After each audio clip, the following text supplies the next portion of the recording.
Assalamualaikum dan selamat sejahtera. Nama saya Siti Nur Najwa binti Rusli, nombor matrik 269503. Saya akan mulakan pembentangan ini dengan pengenalan. Sebelum kedatangan Islam, kedudukan wanita dianggap paling rendah dalam masyarakat pada ketika itu. Bahkan mereka tidak diberikan sebarang keistimewaan atau hak yang sepatutnya dimiliki. Golongan wanita pada masa itu dianggap memalukan masyarakat dan membawa aib kepada keluarga. Situasi ini dapat dilihat pada zaman jahiliah di mana wanita dianggap sebagai barang dagangan yang boleh dijual beli dan dijadikan pemuas nafsu oleh golongan lelaki.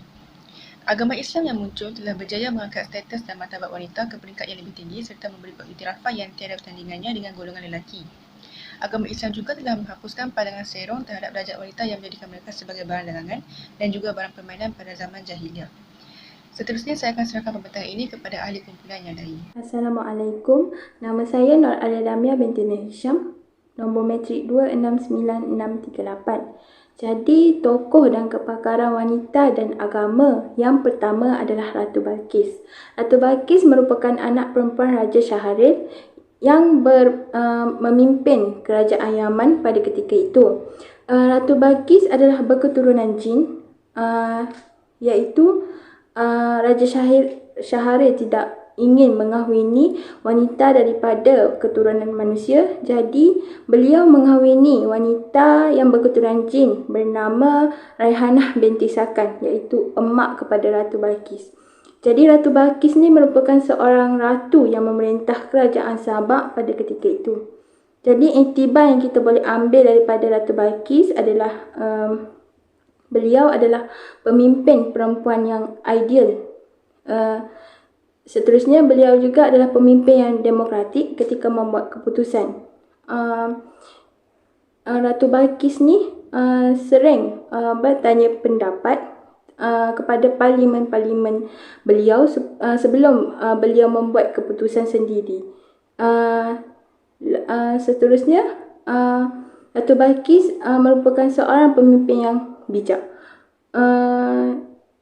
Ini kerana pada waktu itu Raja Solomon yang tidak berpuas hati lalu ingin menyerang negara Sabak yang dimemerintah oleh Ratu Balqis tersebut.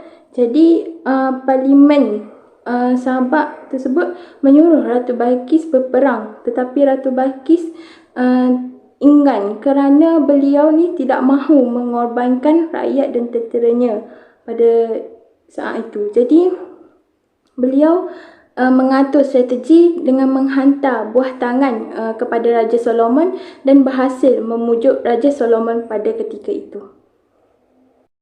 Seterusnya, tokoh dan kepakaran wanita dan agama adalah Asiah. Beliau bernama Asiah binti Muzahim, merupakan isteri kepada Fir'aun serta ibu angkat kepada Nabi Musa. Jadi ujian yang diterima oleh Asiah adalah beliau telah dipaksa kahwin oleh keluarganya untuk berkahwin dengan Fir'aun. Jadi Asiah ni telah menerima takdir bahawa dia telah menjadi isteri Fir'aun. Biarpun kecintaan dan kepatuhan kepada suami itu lebih penting, tetapi di hatinya beliau jauh lebih memandang tempat di sisi tingginya di sisi Allah yang lebih maha agung.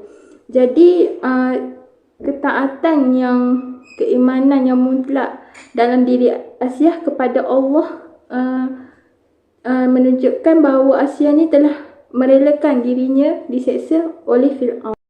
Seterusnya, saya akan membentangkan mengenai tokoh yang ketiga, iaitu Siti Maryam. Sedikit latar belakang mengenai Siti Maryam binti Imran ini. Beliau diberi gelaran sebagai Maryam Al-Uzara, iaitu Maryam yang suci. Kedua ibu bapa Maryam ialah Hana binti Fakuda dan juga Ali Imran bin Masan. Mereka ni merupakan sebuah keluarga yang sangat dihormati oleh masyarakat pada zaman tersebut.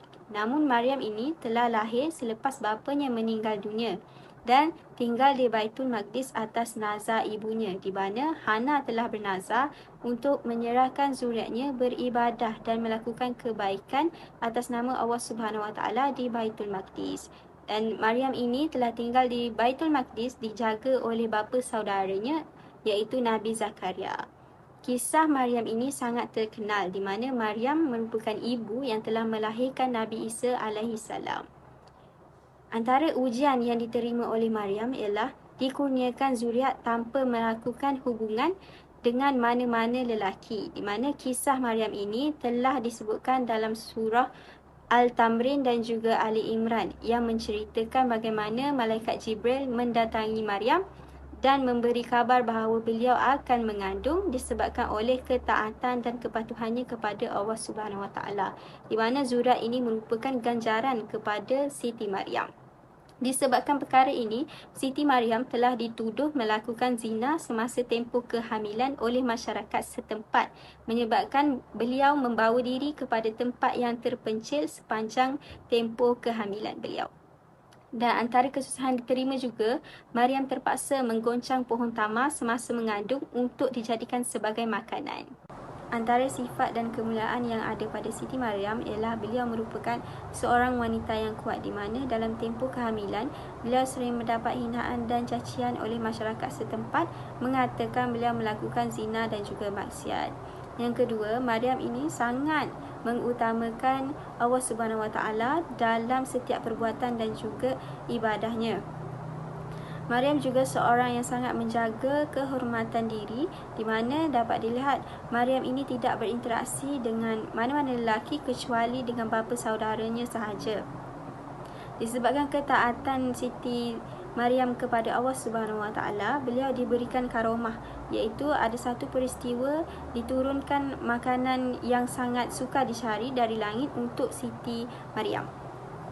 Siti Maryam ini juga sangat istimewa, di mana namanya telah disebut sebanyak 30 kali dalam surah Al-Imran dan juga Al-Tamrin, dan juga terdapat juga surah yang dinamakan atas nama Siti Maryam.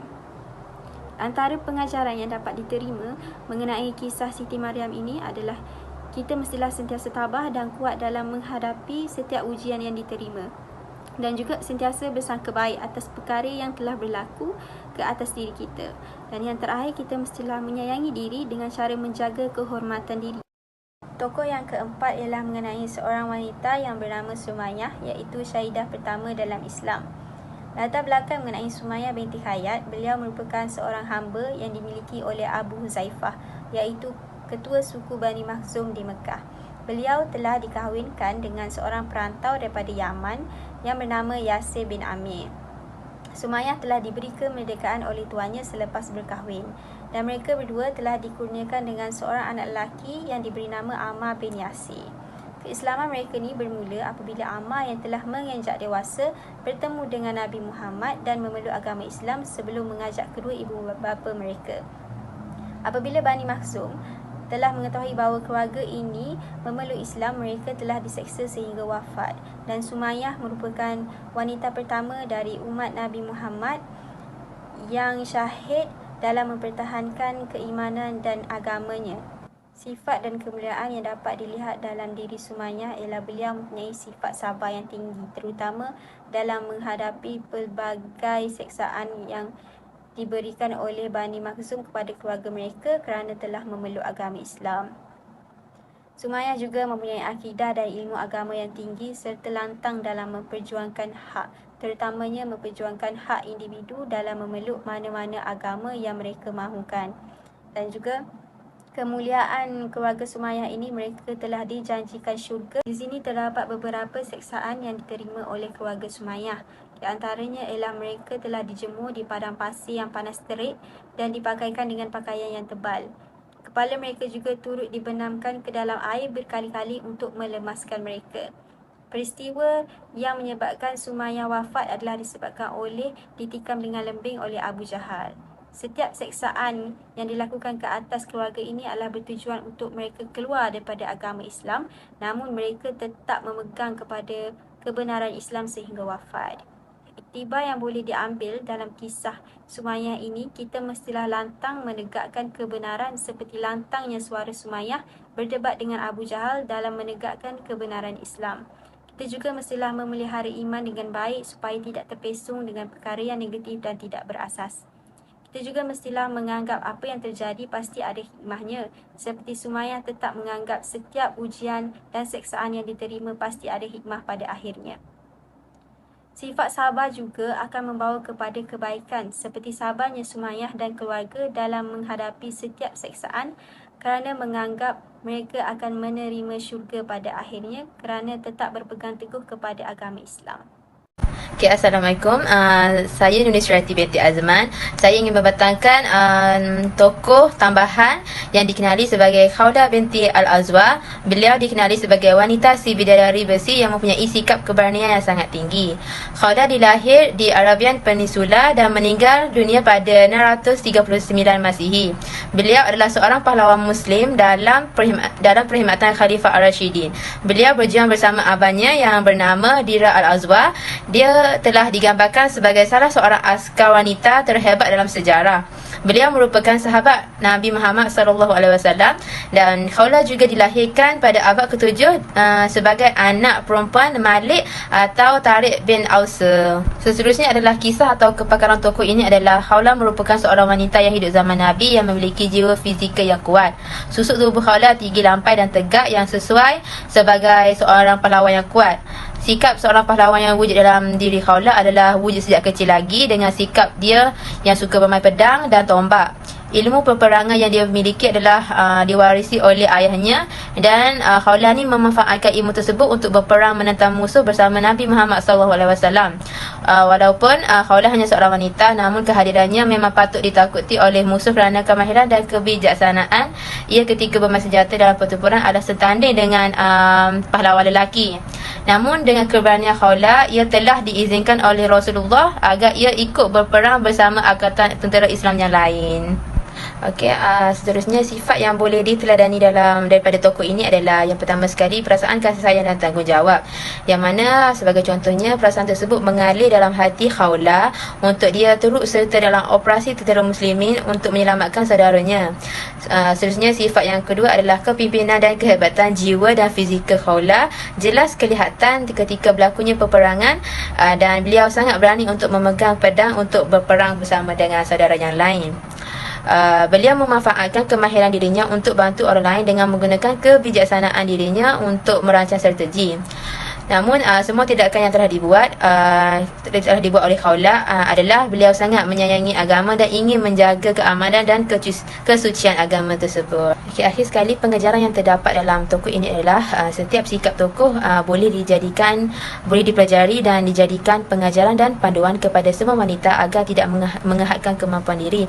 Di mana jika seseorang itu mempunyai salah satu sikap atau sifat yang terdapat dalam diri tokoh iaitu Khawlah, mereka mungkin boleh mempunyai daya keupayaan untuk terus mengembangkan diri sendiri untuk menjadi wanita yang lebih sempurna. Okey, tokoh tambahan yang terakhir adalah dikenali sebagai Rabi'atul Adawiyah dan yang dikenali sebagai wali Allah yang patut dijadikan inspirasi wanita.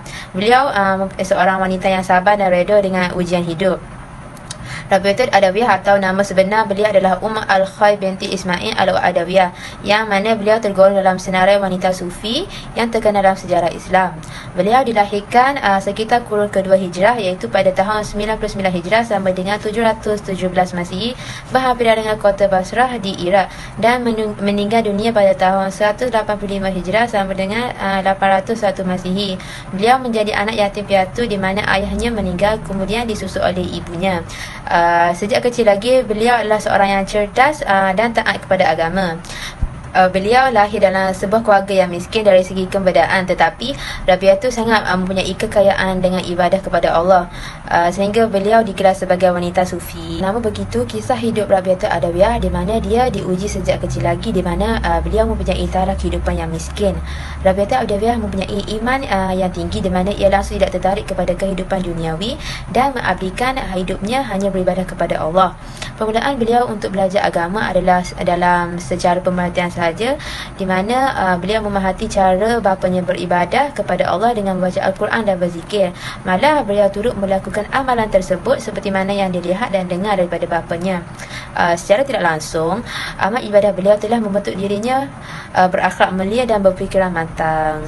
Sebelum beliau digelar sepenuhnya menjadi wanita sufi, beliau pernah melakukan kerja yang melibatkan kejahilan akibat ia terpaksa melakukan kerana taraf kehidupan yang sangat tertekan pada ketika itu. Tetapi dengan adanya kesedaran dalam diri beliau berasa insaf dengan perbuatan tersebut, sedangkan ayahnya merupakan seorang guru agama. Beliau tidak mahu lagi melakukannya dan selalu bersendirian berzikir kepada Allah dan selalu berdoa minta ampun dan menginginkan perubahan dalam kehidupannya. Namun selepas itu beliau sabar menghadapi ujian dan memilih jalan untuk mencari ketenangan sehingga digelar sebagai wanita sufi. Seterusnya, sifat atau sikap yang boleh diteladani daripada tokoh ini adalah yang pertama sekali berkaitan dengan kisah cinta, di mana ia bukan cinta terhadap kaum lelaki atau dunia, tetapi ia melibatkan cinta kepada agama dan Allah Subhanahu Wa Taala. Cinta Rabi'ah kepada Allah sangat kuat sehingga hatinya tidak mampu untuk berpaling kepada yang lain selain daripada Allah. Hal ini apabila kita mencintai agama, ia akan menambahkan keluhuran cinta kepada Allah dan mengeratkan lagi pergantungan hati kepada Allah serta melahirkan keyakinan cinta dan kasih sayang yang sentiasa subur. Selain itu, sifat yang kedua adalah sifat bersyukur, yang mana Rabi'ah Adawiyah membuktikan kesyukurannya dengan meningkatkan amalan kerohanian dan menghambakan dirinya sepenuh terhadap pencipta. Dalam kehidupan setiap orang perlu bersyukur dengan terhadap sesuatu yang ada dalam diri kita, serta tidak perlu untuk mengejar sesuatu melebihi kemampuan diri yang akan mendatangkan kesan pada diri kita sendiri. Akhir sekali, pengajaran yang terdapat dalam tokoh ini adalah kaum wanita boleh mencontohi sikapnya untuk dijadikan panduan hidup serta perbaiki akhlak masing-masing dalam menjalani ujian hidup. Seorang yang mampu mengubah diri untuk kembali taat kepada perintah Allah, ia akan mampu mencapai tahap kesempurnaan hidup tanpa memikirkan soal dunia. Terutamanya wanita pada zaman sekarang banyak terpesong dengan kehidupan dunia tanpa memikirkan kebenaran kehidupan. Jika seseorang itu mampu mencontohi sikap tokoh wanita Islam ini, iaitu Rabi'ah Adawiyah yang digelar sebagai wali Allah atau wanita sufi, ia akan memahami konsep kehidupan dengan mempunyai tahap kesabaran, keredoan dan kesedaran yang tinggi untuk menempuh segala ujian. Namun, kesemua tokoh wanita ini adalah berkaitan dengan wanita dan agama. Jika wanita menjadikan agama sebagai pegangan hidup, maka perjalanan kehidupan mereka akan sangat sempurna dan tenang. Seterusnya, saya akan bentangkan 3.0 bagaimana agama mendorong dan meninggikan kedudukan wanita. Sebelum kedatangan Islam, kebanyakan masyarakat tidak menghargai kedudukan dan diri wanita, terutamanya masyarakat yang berada di dalam atau di luar kawasan Arab. Hal ini demikian kerana mereka beranggapan bahawa wanita merupakan seorang yang lemah dari berbagai aspek seperti jenis penyakit atau musibah bagi kehidupan manusia. Mereka turut beranggapan bahawa wanita ini sebagai makhluk yang rendah yang berkelakuan seperti kebudak-budakan dan tidak berharga dan hanya untuk dijadikan sebagai alat untuk memuaskan nafsu lelaki sahaja. Sejak kedatangan Islam, hak kebebasan wanita telah bermula berdasarkan daripada wahyu yang diturunkan oleh Allah kepada Nabi Muhammad SAW. Hal ini merujuk kepada hak-hak dan kebebasan wanita yang terdapat di dalam Al-Quran dan Hadis. Islam telah mengangkat kedudukan wanita di mana tanggungjawab mereka sama dengan lelaki, iaitu untuk beribadah dan menyembah Allah. Sebagai contoh, mereka mempunyai tanggungjawab yang sama untuk menyempurnakan di hadapan Allah yang berkaitan dengan ibadah, khususnya seperti solat, puasa, zakat, haji dan lain-lain. Yang kedua, Islam juga membenarkan seseorang wanita itu mendapat hak sivil serta jaminan terhadap kebebasan memilih, hak kebebasan bersuara, kebebasan berpendapat dan lain-lain. Hal ini demikian kerana mereka boleh memberi pandangan serta menyumbang idea atau pendapat yang bernas, terutamanya perkara yang berkaitan dengan hal ehwal wanita secara langsung atau tidak langsung. Seterusnya, lelaki dan perempuan mempunyai kewajipan ke atas umat Islam untuk menuntut ilmu yang berkaitan dengan Al-Quran dan Hadis serta ilmu agama dan sosial yang lain. Hal ini demikian kerana sekiranya mereka mempunyai ilmu pengetahuan yang meluas, terutamanya mengenai agama Islam, mereka boleh menggerakkan dakwah sekiranya mereka mempunyai bakat yang tersendiri. Selain itu, Islam juga membenarkan wanita untuk bekerja sekiranya sesuatu pekerjaan itu boleh membawa kebaikan kepada agama, masyarakat dan juga negara. Akhir sekali, Islam mengangkat kedudukan wanita dengan membenarkan mereka untuk menjalankan tugas mendidik, manakala lelaki pula bertanggungjawab untuk menjadi seorang ketua yang menjaga keselamatan ahli keluarga kerana diberi kepercayaan kepada mereka. Allah mencipta manusia itu berbeza antara lelaki dan wanita dengan tugasan yang unik, pergerakan dan skill yang berbeza. Hal ini demikian, wanita mempunyai hak untuk mendapat bantuan kewangan sekiranya melaksanakan tugas mereka dengan lebih berkesan. Wanita juga berhak untuk bekerja atau mencari rezeki serta menguruskan perniagaan mereka dan tiada siapa dapat meminta hasil pendapatan atau keuntungan perniagaannya. Baiklah, seterusnya 4.0 etika wanita dalam Islam sebagai pemimpin. Pertama, etika wanita dalam Islam sebagai pemimpin adalah sifat amanah dan jujur. Sifat-sifat ini akan memberi impak yang positif untuk merealisasikan kepimpinan etika. Hal ini demikian kerana sifat amanah dan jujur ini terdapat dalam diri Rasulullah.